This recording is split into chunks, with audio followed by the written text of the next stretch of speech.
What's up, everybody? I'm Adam Jones. Today we're hanging out with Muc-Off Honda rider Mitchell Oldenburg. We're going to be just checking out a day in his life. We're going to watch him ride. We're going to see where he likes to eat. We're going to hear about his family. Everything to do with Mitchell Oldenburg is happening today. So let's go in there and meet him and check out what's going on today. What's up, Mitchell? What's happening, guys? How you doing, man? I'm Adam Jones. Mitchell, nice to meet you guys. Nice to meet you, dude. Yeah. I see you got your replacement rider all Yeah, he's ready to go. Thanks for coming on out. I mean, it's a bit of a mess right now. We moved in about a year ago. But I love the helmet wall. It's something I do a similar thing in my garage at home too. I love keeping all the helmets. Those are the coolest things that I feel that we get out of the sport. Y'all want to come check out some of the house? Do you do a lot of your training at home? Just like morning training with some morning cardio before I go riding. I'll always just kind of come up here in the morning before he gets up and turn an old race on and jump on the rower. But that's bad. These are pretty sweet as well. Yeah, that was my first podium. The third was in Seattle in 2017.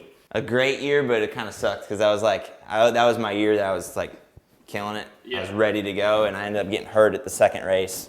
Yeah. So I came back for Seattle, and it was like game on at that point. So I went third after injury, and then I got the next weekend at Salt Lake. Part of it? I mean, the injury part of it, like I always say, getting healthy is the easy part. It's getting your head back. That's the mental side of it. That's what has really done me in like 2018, 2019. Those were some tough years for me. Just seemed like every time I rode, I got hurt. So it was not a lot of racing going on, and that was like the hard part, getting back to it. But you know, dirt bikes is awesome, and it's our lives, but it's not everything. This is like obviously my favorite part of the house. I see you got the jungle gym over here. Is that for you or for him? That's for the little guy. Okay. So you're about 27 years old. Like, how is it? I mean, I'd say pretty young dad. You know, like how is it racing Supercross, being a dad, having a family? Like, how is that for you? How do you manage it all? It's a lot, but my wife's amazing. She handles a lot for me and takes good care of him while I'm out riding and training and stuff. So traveling's gotten a lot harder.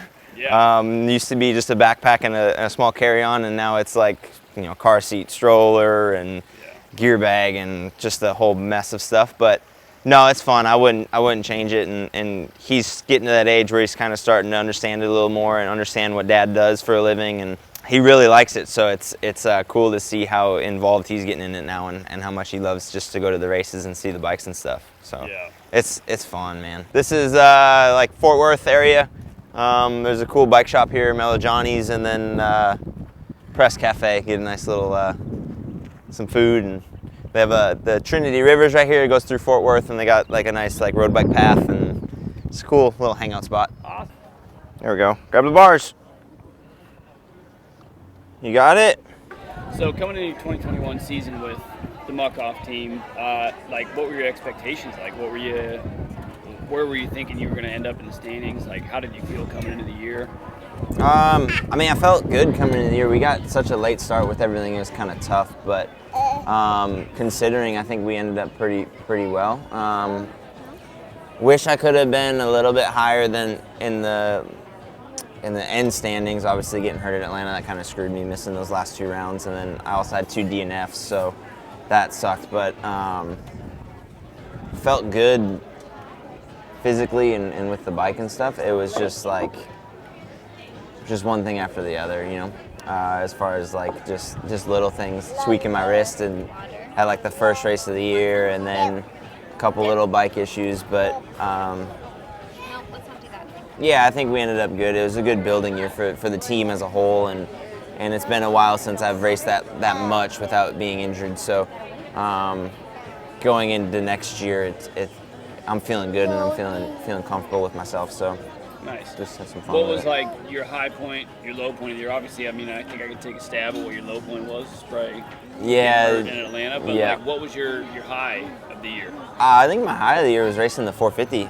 I had a ton of fun on that. I didn't really, I don't know, I wasn't supposed to race it, so when everything kind of happened with JB getting hurt and stuff, it was last minute, and it was like no expectations, just go enjoy yourself, and honestly, that was like the most fun I've had at a race in a long time. Those 4 races that I did, that it was just enjoyable again for me. I feel like the pressure was off. It was just go do the best you can and then try to be better every weekend. So, which is really how it should be.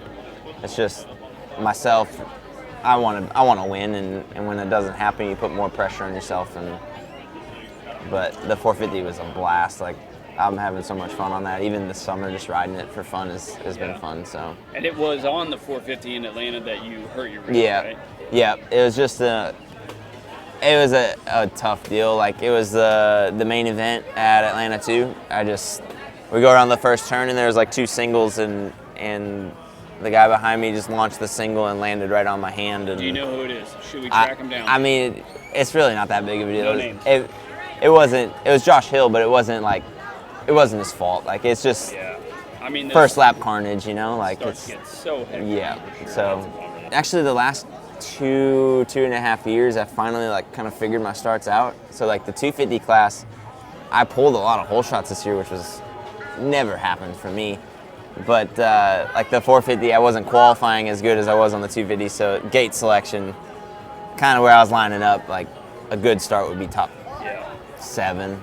I don't know. During season, you know, you try to chicken and rice and veggies and that kind of stuff. But I mean, I'm not gonna lie, and I know I'm not the only one. You know, after the race that night, like, I'm going to Whataburger. Like, I'm getting me a big greasy burger and a root beer is my go-to. So I mean, you gotta have those treats, man. Yeah, you have to. You work so hard, you gotta treat yourself at some point, or else you're just gonna burn out. You have to, and I struggle eating on race day in general. Yeah. So it's like I'm force feeding myself all day, and then as soon as the main event's over, I get like immediately hungry. Yeah. Because I feel like I don't eat at all. And then as soon as the nerves are gone and the night's over, it's like, okay, I'm starving. Yeah. So, and then obviously, if it's a good weekend, I'll get a donut at the airport on the way home. I mean, make it 2. Yeah, exactly. Right? So you got injured, and I mean, it was your wrist, right? Yeah, wrist hand. Like, how has it been coming back from that? How's it feeling? Like, what's the process looking like? I mean, it's good. I've been released to ride for a couple weeks now. It's just kind of trying to enjoy, like, technically my off season. So when it's time to get back to hammering, I'm ready. So the break wasn't that bad. It was more so I had to get stitches. I had gashes in my hand and stuff like that. So can't really straighten my finger that well, but it's coming back. It's really not that big of a deal. Just sucked to happen when it did, because we only had 3 races left. So where were you at in points before on the? Gosh, it's the most confusing year ever, because I know you rode the first half of the Supercross season, but I don't know. Did they start with East I think Coast, we were right? East, yeah. So I know, I get the confused East Coast, with it. But it was labeled weird. So going into your break, where were you at in points? I think I was 6th or 7th, but 5th was in reach, and that was kind of the goal. Like I said, I had that mechanical, and then I DNF'd a race. I didn't DNF, but I got last, basically, because I was 3 laps down. But those really hurt me, and then missing the last 2, I think I still ended up like 8th or 9th. Yeah. But 5th, it just sucked. 5th was in reach, and to go out and get hurt on the 450 was kind of even worse, because technically I wasn't supposed to be racing, but it is what it is, and I enjoyed it. I did the best I could. Just finished up lunch at the press, and then got my local bike shop here. I always come when I'm running low on my Muc-Off stuff. They have a pretty cool, like, little display over here, so it's pretty sick. All right, if I had to pick one favorite product, mine's going to be the waterless wash, because it promotes laziness. Okay. So this is by far my favorite. The drivetrain cleaner. I'm a bicycle guy. Mm-hmm. I like to keep that nice and clean. It's amazing. Works really well. What else we got? And I got the tubeless. I actually came here before I got sponsored by Muc-Off. I came here and bought these. Really? This shop, and bought the tubeless valves for my road bike. Dude, they make so many products. Yeah. So many little cool things like this. Yeah, it's amazing. All right, man. Well, that's a cool little area you got here. I like the bike path, the bike shop, delicious food, having a blast. Now I want to see you ride. Let's do it. I've been watching you race for a lot of years. Yep. I'm a massive fan of Supercross and of you, so I definitely want to see you ride in person. Yeah, let's having go. a hard time talking today. That's all right.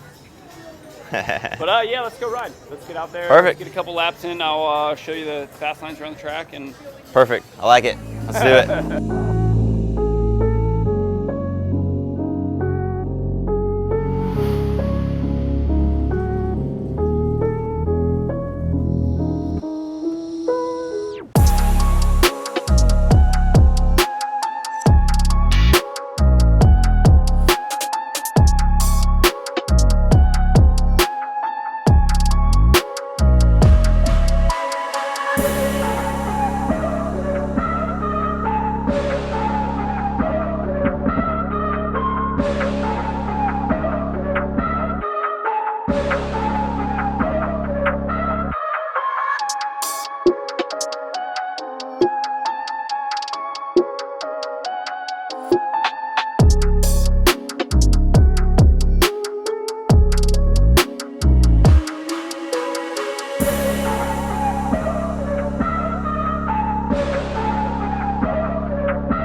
We need to get you guys out here more often. It's, man, I love it out here, and I think Texas is a little underrated for the motocross scene. So.